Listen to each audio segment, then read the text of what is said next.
Bonjour à tous et à toutes, que le Seigneur Jésus vous bénisse en abondance. Alors, ce matin, c'est un petit peu particulier parce que je ne suis pas présent physiquement, mais je suis présent au travers de cet écran pour vous parler. En effet, je suis actuellement au Coteau Fleury pour une semaine de camp d'ado et vraiment prier pour nous afin que le Seigneur touche le cœur de ces adolescents, les bouleverse dans leur vie, dans leur cœur, qu'ils deviennent des disciples de Jésus, et aussi prier pour moi, afin que je sois ce messager selon le cœur du Seigneur pour leur dire ce qu'ils ont besoin d'entendre de la part de Dieu. Alors ce matin, je voudrais vous partager un message qui est fort sur mon cœur, et ce message, il se trouve dans le premier livre des Chroniques, au chapitre 13. On le lit ensemble, 1 Chroniques chapitre 13. Le roi David tint conseil avec les chefs de milliers et de centaines, avec tous les princes. Et David dit à toute l'assemblée d'Israël, « Si vous le trouvez bon et si cela vient de l'Éternel notre Dieu, envoyons de tous côtés vers nos frères qui restent dans toutes les contrées d'Israël, et aussi vers les sacrificateurs et les Lévites, dans les villes où sont leurs banlieues, afin qu'ils se réunissent à nous. Et ramenons auprès de nous l'arche de notre Dieu, car nous ne nous en sommes pas occupés du temps de Saül. » Toute l'assemblée décida de faire ainsi, car la chose parut convenable à tout le peuple. David assembla tout Israël depuis le Shishor d'Égypte jusqu'à l'entrée de Hamath pour faire venir de Kiriath Jéarim l'arche de Dieu. Et David, avec tout Israël, monta à Baal, à Kiriath Jéarim, qui est à Juda, pour faire monter de là l'arche de Dieu, devant laquelle est invoqué le nom de l'Éternel qui réside entre les chérubins. Ils mirent sur un char neuf l'arche de Dieu qu'ils emportèrent de la maison d'Abinadab. Uza et Acho conduisaient le char. David et tout Israël dansaient devant Dieu de toute leur force, en chantant et en jouant des harpes, des luttes, des tambourins, des cymbales et des trompettes. Lorsqu'ils furent arrivés à l'ère de Kidon, Uza étendit la main pour saisir l'arche parce que les bœufs la faisaient pencher. La colère de l'Éternel s'enflamma contre Uza, et l'Éternel le frappa parce qu'il avait étendu la main sur l'arche. Uza mourut là devant Dieu. David fut irrité de ce que l'Éternel avait frappé Uza d'un tel châtiment, et ce lieu a été appelé jusqu'à ce jour Péretz Uza. David eut peur de Dieu en ce jour-là, et il dit, « Comment ferai-je entrer chez moi l'arche de Dieu ?» David ne retira pas l'arche chez lui dans la cité de David, et il la fit conduire dans la maison d'Obed-Édom de Gath. L'arche de Dieu resta 3 mois dans la maison d'Obed-Édom, dans sa maison, et l'Éternel bénit la maison d'Obed-Édom et tout ce qui lui appartenait. Amen.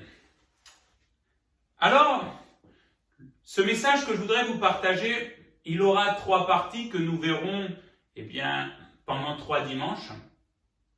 Nous verrons au travers de ce texte l'exemple de David et le peuple d'Israël, et nous parlerons de chercher selon la volonté de Dieu, sa présence.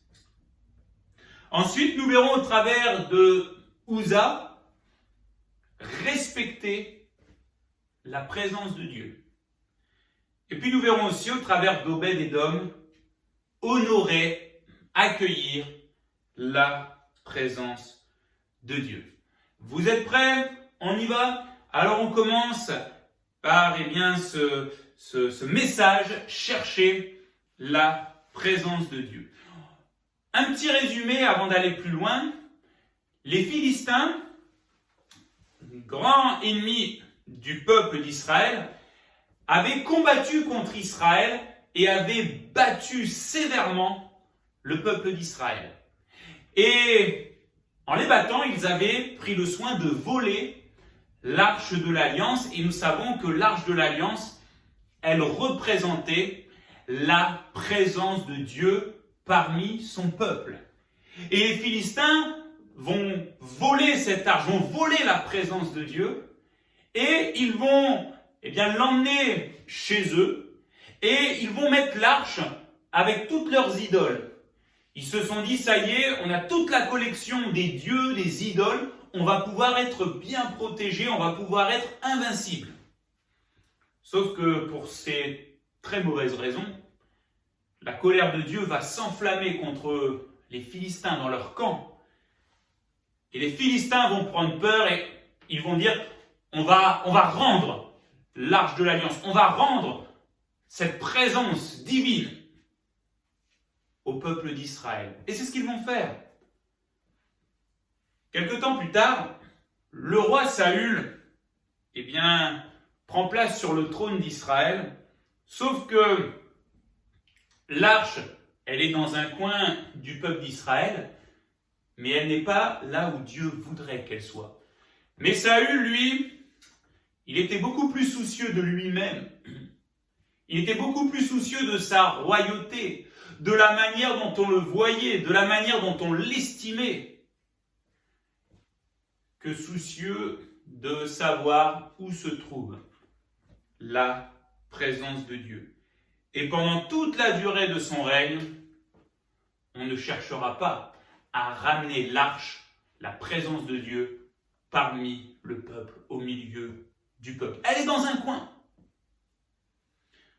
Saül va mourir et David va prendre place sur le trône.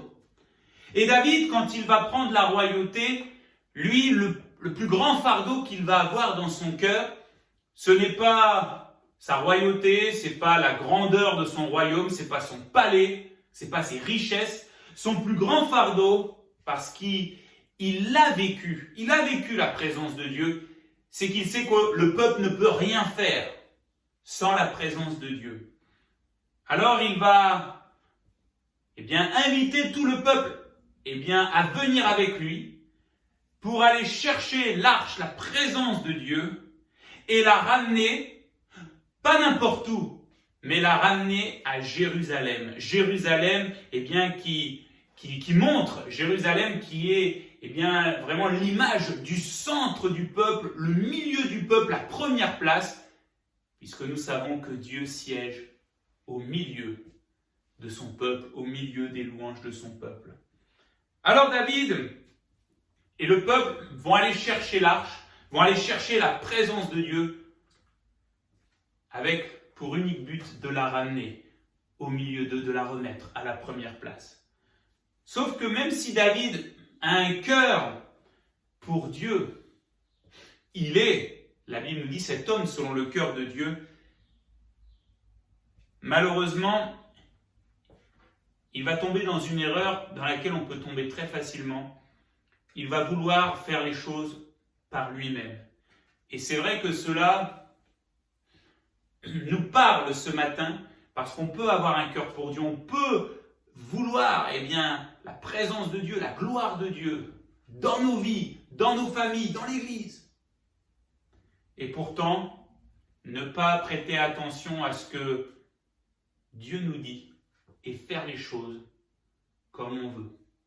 Et malheureusement, c'est ce que David va faire et cela va le conduire à désobéir à la parole de Dieu et cela va entraîner des choses dont il se serait bien épargné.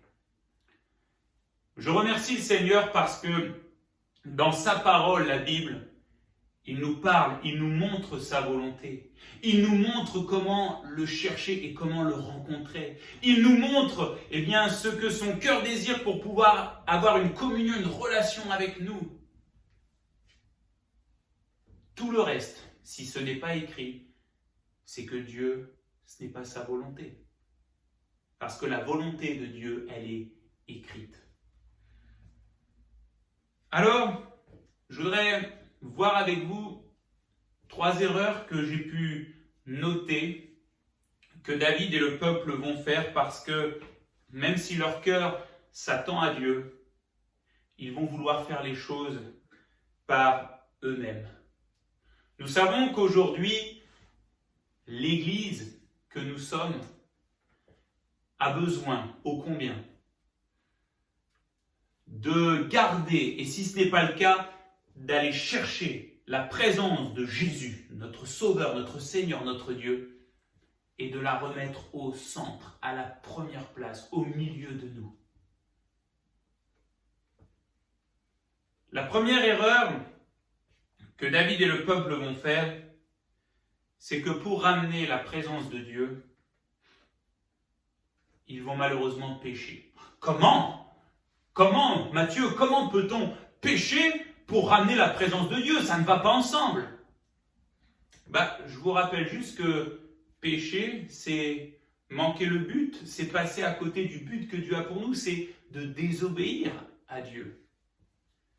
Dieu avait demandé à ce que l'arche de l'Alliance, c'est-à-dire symbole de sa présence, pour qu'elle soit déplacée, amenée quelque part, il fallait qu'elle soit portée par des Lévites, et nous verrons cela plus tard, par des Lévites, et ils devaient la porter et marcher avec, l'arche sur eux, sur leurs épaules.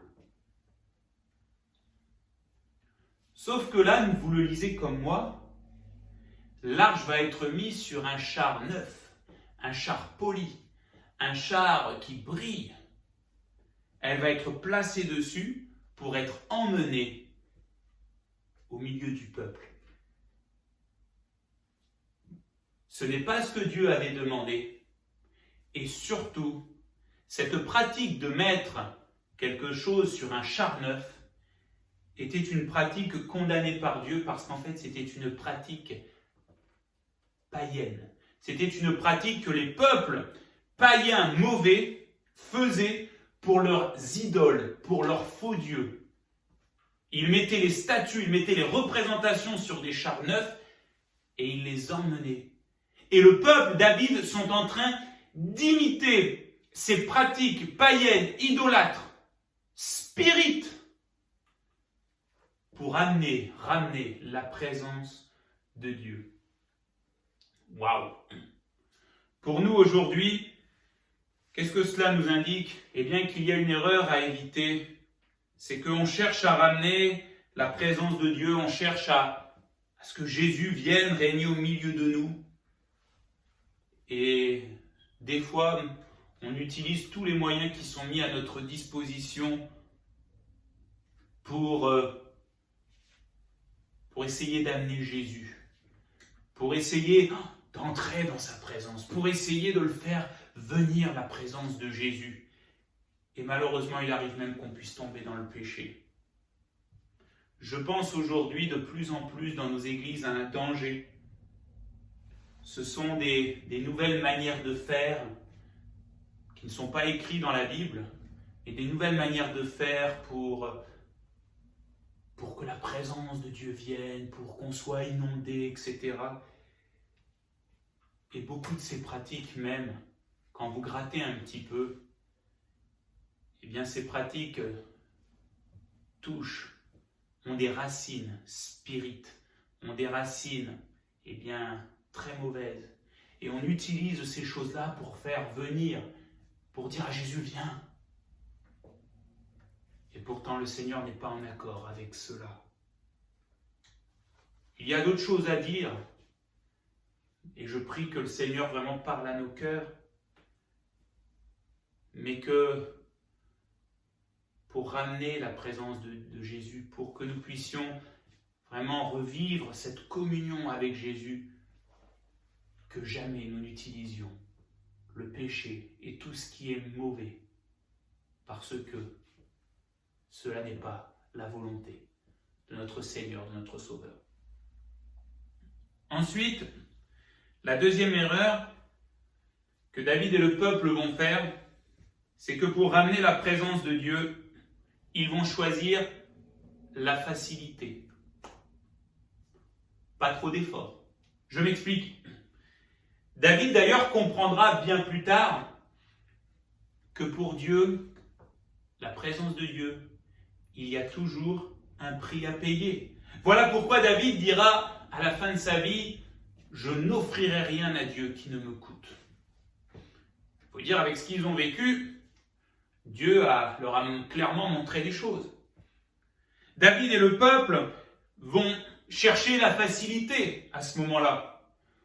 Oui, bon, c'est bon, on a un char à disposition, on a des animaux qui peuvent tirer, on a 2 bons pilotes qui seront là aux manettes, et puis nous, comme ça, on va pouvoir se réjouir, et puis les pauvres Lévites, on va les garder, il ne faut pas trop qu'ils s'épuisent, le chemin est long, l'arche, elle est quand même pesante, donc allez, on va économiser des forces, tranquille, et la présence de Dieu, elle, de toute façon, elle arrivera à destination.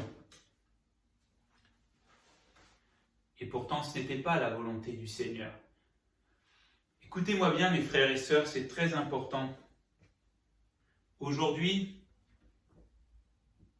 on recherche la présence de Dieu, on recherche la présence de Jésus. Mais malheureusement, bien trop souvent, on ne veut pas que ça nous coûte énormément. Je ne vous parle pas qu'à vous, je me parle aussi à moi-même. On ne veut pas trop que ça prenne de notre temps. On ne veut pas trop que ça nous fasse dépenser de l'énergie. Pasteur, vous comprenez, j'ai beaucoup de choses à faire, moi, donc de temps en temps, bon allez, je prie quelques minutes et puis c'est tout. Alors, frère, vous comprenez, les réunions, c'est bon, moi je bosse la semaine, et puis j'ai plein de choses à faire, je suis fatigué, puis il faut que je voie ma famille, en plus ma famille elle n'est pas chrétienne, donc voilà. Et on croit que le Seigneur va attester cela, alors que la parole elle est claire. Je n'offrirai rien à l'Éternel qui ne me coûte. Ce que Dieu demande pour que nous vivions sa présence, ce n'est pas quelques petites miettes de nos vies, mais c'est nos vies tout entières. N'oubliez pas que Jésus, pour nous ramener à lui, a payé le prix fort, le prix cher, celui de la croix. Alors ne soyons pas comme David et le peuple d'Israël qui cherchaient la facilité, qui cherchaient à pas trop faire d'efforts, mais que nos vies tout entières soient pour lui et pour lui seul. Et puis, je terminerai par là aussi. David et le peuple, pour ramener la présence de Dieu, sont tombés, hélas, dans la religiosité. La religiosité, qu'est-ce que c'est? Premièrement, c'est de faire Dieu à son image. Ça va même plus loin, c'est de faire dire à Dieu des choses qu'il ne dit pas. Ah oui, Dieu il agrée, Dieu il atteste, Dieu il dit oui. Alors que Dieu n'atteste pas du tout et il n'agrée pas ceci. C'est de parler à la place de Dieu et de lui faire dire ce qu'il ne dit pas. Ou de le faire taire quand il parle. Et puis la religiosité, c'est aussi multiplier les bonnes actions pour tenter de plaire à Dieu et pour tenter d'être agréable à Dieu. J'en profite pour vous dire que si tout ce qu'on fait, plaisait au cœur de Dieu, avait un impact sur le cœur de Dieu, positif, Jésus ne serait jamais venu à la croix. Parce que ce qui bouleverse le cœur de Dieu, c'est quand nos cœurs saisissent sa grâce. David et le peuple se disaient, c'est bon, on ramène l'arche. C'est bon, on ramène la présence de Dieu. Et en plus, il y a de la musique. En plus, on chante, on joue, on se réjouit. C'est bon, on va faire fondre le cœur de Dieu. D'ailleurs, j'ouvre cette parenthèse sur la musique. Aujourd'hui, dans nos lieux de culte, dans nos rassemblements, on dit beaucoup que la musique, elle amène la présence de Dieu. Relisons nos Bibles. La musique n'amène pas la présence de Dieu. Si 2 ou 3 s'accordent en son nom, il est au milieu de nous. La musique n'amène pas la présence de Dieu, mais la musique est un moyen de remercier Dieu, d'être présent au milieu de nous et pour ce qu'il est, pour ce qu'il fait. Alors aujourd'hui, pour nous, et je termine par là, il se peut qu'on se fasse Jésus Dieu comme on le pense.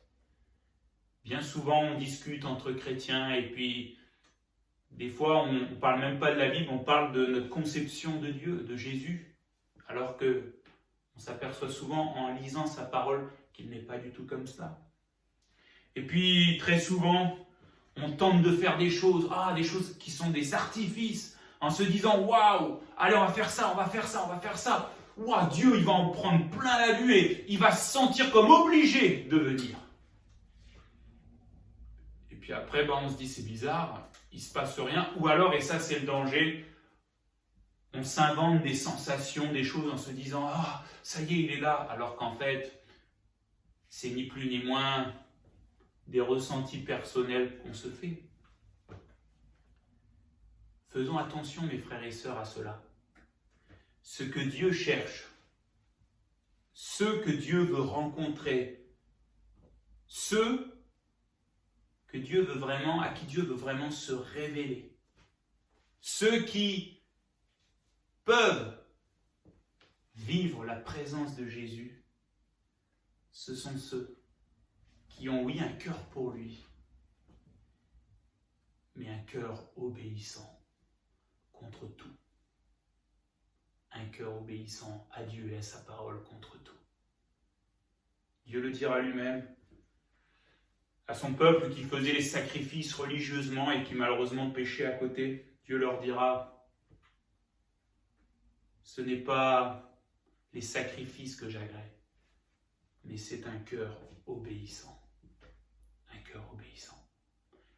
Et ça, on le verra prochainement. On va prier ensemble. Je vous invite à vous recueillir. Seigneur Jésus, merci pour ta parole. Seigneur, ta parole et ces exemples ont été écrits afin que nous ne faisions pas les mêmes erreurs, mais qu'au contraire, nous puissions vivre et faire ce qui t'est agréable, ce qui te plaît. Pardonne-nous, Seigneur, pour toutes les fois où nous avons usé, et pour moi aussi, je le dis, de religiosité. Alors que, Seigneur, ce n'est pas ce que tu veux. Pardonne-nous pour toutes les fois où nous avons comme, touché au péché pour essayer de vivre plus profondément, plus passionnément ta présence. Pardonne-nous pour toutes les fois où nous avons voulu vivre ta présence, ta puissance, sans faire trop d'efforts et sans que ça nous coûte quoi que ce soit. Seigneur, ce que tu veux, ce n'est pas un peuple qui est à moitié pour toi. Ce que tu veux, c'est un peuple qui est entier pour toi, qui a un cœur pour toi et qui t'obéit de tout son cœur. Et c'est ce que nous voulons être. Seigneur, nous voulons te chercher au travers d'un cœur qui veut de toi, plus que tout, et d'un cœur qui veut t'obéir. Et Seigneur, c'est à ce moment-là que tu viens et que tu nous remplis de ta présence. Bénis mes frères et sœurs qui sont là, ceux qui verront ce message au travers de YouTube. Tu les bénis. Et que nous soyons une église pour toi, une église obéissante, une église où la présence de Jésus est au milieu de nous par son Saint-Esprit. Merci Jésus, à toi soit toute la gloire et l'honneur. Amen. Amen. Alors, quelques annonces, quelques informations pour cette nouvelle semaine. Donc la semaine prochaine, les inscriptions commenceront donc demain, lundi. Donc inscription pour le prochain temps de célébration à 10h30. Et puis n'oubliez pas, voilà, il y a des mesures qui ont été mises en place. Le masque, ne pas se toucher, ne pas se faire la bise, garder les distances. Aussi, quand vous allez au sanitaire, le fléchage au sol en utilisant un sens, en passant par la tisanerie pour éviter tout croisement. Ces choses-là, même si elles sont embêtantes, nous sont demandées par les autorités et nous voulons les mettre en pratique pour nous soumettre aux autorités, mais aussi pour nous garder les uns les autres de toutes ces choses dans lesquelles malheureusement notre monde vit. Voilà, je parle évidemment du virus et de toutes ces choses. En tout cas, que le Seigneur vous bénisse abondamment. N'oubliez pas que la box pour les offrandes, elle est à votre sortie. Soyez bénis et on se retrouve très bientôt. À très vite.